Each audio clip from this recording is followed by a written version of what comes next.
Hello everyone, it's Tilly from Tilly Jones. Welcome back to my channel and to another Plan With Me video. I am planning the week of the 17th of February in my A5 wide Tilly Journals vertical one column inserts with this kit by Lynner Designs called Self Love. It is a super cute, like Valentine's-y but like self-love kind of kit, and I am using a foil bundle from Planner Face along with some underlays that I have foiled myself from Planner Hannah that, to be honest, were not cut very well, but we made it work and it was fine. Anything else about the base? I've layered the Planner Hannah underlays with the bougie from the foil bundle, but mostly it's just the bougie from the foil bundle. This is a rose gold and then rose gold foil bundle, and then the underlays I've foiled myself are in lilac, matte lilac from my shop. I don't know why I've put Feeling Poorly in the sidebar as the main event, because it should have been like a work meal / pub adventure, but apparently I put Feeling Poorly in the sidebar, and really I was only feeling poorly on the Fridays, so that was just all wrong.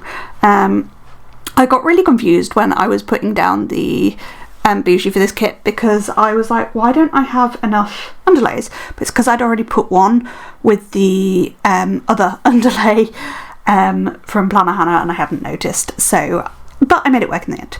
Anyway, I'm gonna shut up blabbering about nothingness and get on with what's in my sidebar, which is so, as I said, Feeling Poorly probably wasn't the right thing to do. I was excited for the craft room because we were actually making really good progress this week, and that was really exciting. By the way, I've done the two different underlays so that there's one on each day, and like they're never next to each other. That's how I decided to do them. So yeah, anyway, the books I read this week, I finished 2 books. I gave the first one, which is Hook, Line and Sinker by Tessa Bailey, 3.5 stars, and I listened to this via audiobook. So Fox has always been a player, so this is actually the second book in a duology, but they're both standalones. So anyway, Fox has always been a player, never seeing a woman more than a couple of times, but recently his friendship with Hannah has changed all that. He hasn't had a one-night stand in months, all the months that they've been friends. So when Hannah starts staying with him for a few months, will they be able to break down one another's walls and accept the feelings they have for one another, or will they destroy their friendship? I feel so mixed about this book. It's really hard. Like, I did not like the last chapter, and the epilogue was fine, but nothing, like, it felt like it was trying to finish off both books rather than just this one. It was just bleh. And like, slight spoiler, but like the ending was a sex scene, and like half of the point in the book was that Fox wasn't just all about sex, and it kind of felt like it negated the point of the rest of the book. I'd have preferred a different makeup from the third act drama, but what can you do? There's a lot of music references and it's a lot of fun. The steam is classic Tessa Bailey fantasticness, but really I'm so bored of massive guys and tiny girls. Please, it's forever a string in romance novels that really starting to pee me off. Like, I'm not plus size, but I am a normal sized human. I'm not tiny. I'm 5'7". I'm the same height as my husband. Like, stop it. Like, that is not a thing. All in all, it's a nice romance with good character development, but it's not one I'm like, this is amazing, you have to read it. Then the second book I finished was Icebreaker, which I read as a physical copy of that I got from the works. It's got the nice what Jim calls it. Oh my god, when the edges, sprayed edges, that's the word I'm looking for. So I ended up giving this 4.5. I went a bit back and forth on what I was going to give this, but I'll get into that as I go along. But it took me a really long time to read, and it kind of, I wasn't in a reading slump reading it, but I just, like, it took me a while to get through. It is quite a long book. But anyway, let me tell you about, if you haven't read or heard of Icebreaker, it's about Anastasia, who is a competitive figure skater and on track to skate in the Olympics in 2 years with her dance partner Aaron. So when the university ice hockey team have to share their rink due to childish pranks, Hannah's not impressed at all, especially when team captain Nate and her get off on the wrong foot and sparks fly. Will they be able to keep their sports dreams going, or is this the end of their careers? Also, those sparks anger and irritation at first, but is that really what the two of them are feeling? So this is a romance, don't get me wrong, but it doesn't follow like the classic romance tropes necessarily, and there's so many other complex things in the novel, including like dealing with toxic relationships, disordered eating, friendship, learning to love yourself, difficult parental relationship, codependence, therapy. Like, there's so much in this book, and that was the really good part of the book to me. Like, the romance is there and it's nice and there's a lot of steam, but like, yeah, I really loved Anastasia and Nate's relationship and the way they supported one another and actually listened to one another, and there isn't a third act breakup, which is always great. It's very long for a romance, and it's longer than it needs to be, in my opinion. Like, if you could have cut 50 to 100 pages out quite carefully and it would have been fine, but there is so much story, so it's hard to say that you could. And I think because it was so long, I kind of lost my enjoyment a little bit with it, because I was just like, I just want to get through this at this point. And unfortunately, I don't know, with physical books, I seem to be doing that at the moment. It's not so much with ebooks, though I've not read an ebook in a little while, but like, I kind of feel like I've got to that point that I'm just like, I'm slogging through this at the moment. And maybe, like, it feels weird to say I slogged through a 4.5-star read, but I really do think it was a good book, and I think if I'd listened to it on audio, it possibly have got 5 stars. So, I don't know. Anyway, I'm going to get into the day by day now, because this isn't actually a very long video. This is the first video in a while I've not filmed whilst on video call with Sophie, and that just happened because we couldn't do the call this week, but I'm trying not to get behind on Plan With Me, so I still have filmed and edited it this week.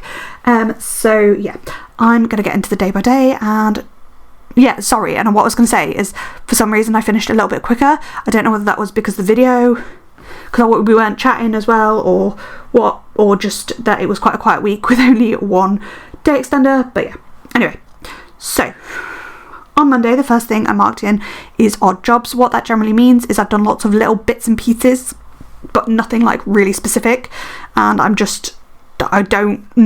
of it's like worth marking in individually in my planner, but it needs to get done, so it's just marked as odd jobs. Then I updated my book journal and had my planning call with Sophie. Then I went out and did a load of errands. Sorry about the door and things. Motion is at the doorbell. Sorry about Google being loud. I'm just going to ignore that. I don't know who is. Then after that I did some designing and I foiled and cut. I don't know what I was foiling and cutting, and oh my god, I'm really sorry about Google. Then I went for a walk and did some reading of Icebreaker. On to Tuesday, it was a work day. Without going into detail, we had to reopen someone's neck on the ward, and it was, yeah, a bit grim, and I was sitting with her for a while. So I just marked that in my planner. Then it was GP teaching in the afternoon, so I had that. And then I was really tired, so I had a nap before the rest of the day. I did some reading of Icebreaker, went for a walk / paced in my own house, because that's what I do. Then I did some more designing of baby foil and did some crocheting. I'm trying to crochet quite a lot at the moment because I'm trying to get blankets done for my nephew and for my baby. I've got 2 blankets I want to make for my baby. I have 1 blanket I want to make. Actually, I have 2 blankets I want to make for my baby, but I bought the wool for 1, and then I found another, when I was sorting out our craft room, I found another that's nearly like finished, so I'm going to finish that for our baby as well, because it's in baby wool. Anyway, moving on to the Wednesday. Wednesday was our DIY day, and it was the first time my mum came to help with the DIY as well. Well, no, it wasn't actually, but it's the first day like mum and I worked on the DIY. So we prepped the floor for pipes, so we pulled out the carpet and stuff like that, and then removed any nails or staples from the floor. That's basically what so you have to do lots of things to get the floor ready to put underfloor heating pipe in. On and off, we were doing laundry this day as well, just to try and get things done. Then we needed, the other pipe prep we had to do was put the boards down. I I think actually this was the second week my mum had helped, because I think actually we sorted out the floor the week before. I'm not sure though. Anyway, then we put the pipe in, which I couldn't really help with because it's quite hard work, and it needs 3 people. So we actually ended up doing a lot of the laundry. I folded a lot of the laundry because we were waiting for my dad and husband, who had just started doing a project that they couldn't pause partway through. So yeah. Then I had a bit of a rest because I was getting really tired. Not for long, but like half an hour or something. And then we started putting the wood down for the underfloor heating. So you put that over the pipes to be a conductor and to keep your floor solid, because essentially the pipes go in polystyrene boards with a metal layer on top. Anyway, then I did some reading of Icebreaker, did some crochet, and played some of a new game I'm playing, which is called A Short Hike. It's a little cozy game my husband got me for Valentine's Day. That is like, it's quite short. He's actually already played and completed it, which he was like, oh, I completed it in one session, not realising because he didn't do any of like the side quests, and I haven't completed it because I was doing a lot of the side quests as I went along.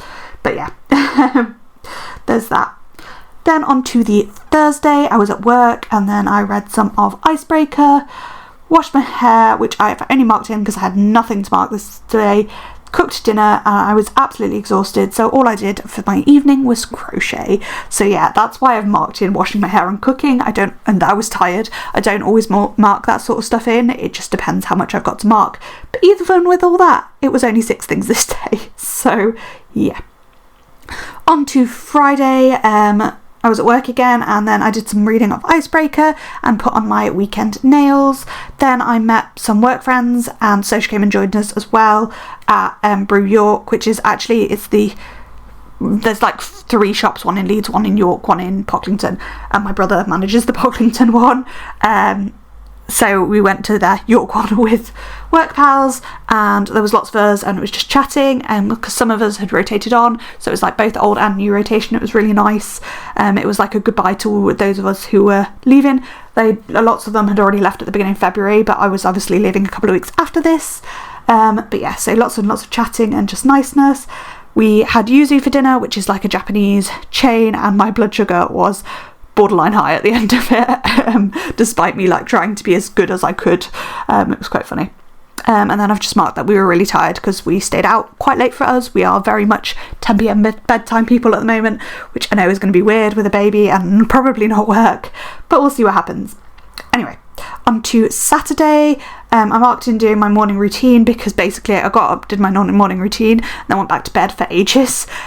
So I kind of had to mark in my morning routine, otherwise the first thing I was going to mark was napping, and that just doesn't make sense. Anyway, when I got up, I did orders, and they took forever. I don't know why. And my husband started the next layer of the underfloor heating wood, and I helped him with that because I was like, oi, this is my project. Get off my project. You go back to your bathroom. And I was basically just being grumpy for no reason. So I was like, fine, I'll just stop doing what I was planning on doing and help. So basically, I was being a grumpus for no reason. He was trying to be helpful and I was being a grumpus. So then I packed the orders. As I say, I don't know why orders took so long this day, but they really did. Then I filmed a flip through and a kit lineup. So I've just put filming in there. Then read some more of Icebreaker and finished the day with some crochet. On to Sunday, was doing some designing in the morning, probably still the baby foil.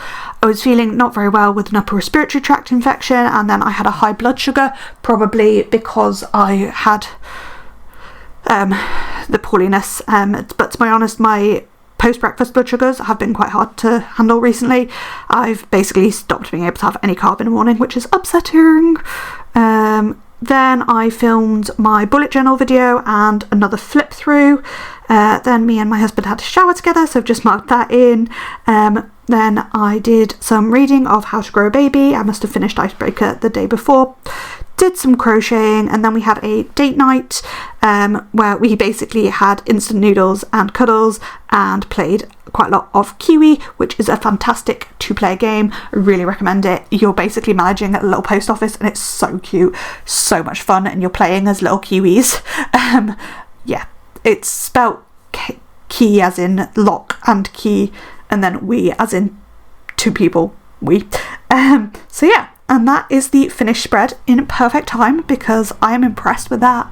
So I'm just giving you a foil wiggle and just showing you my leftovers now, and that is pretty much it for this video.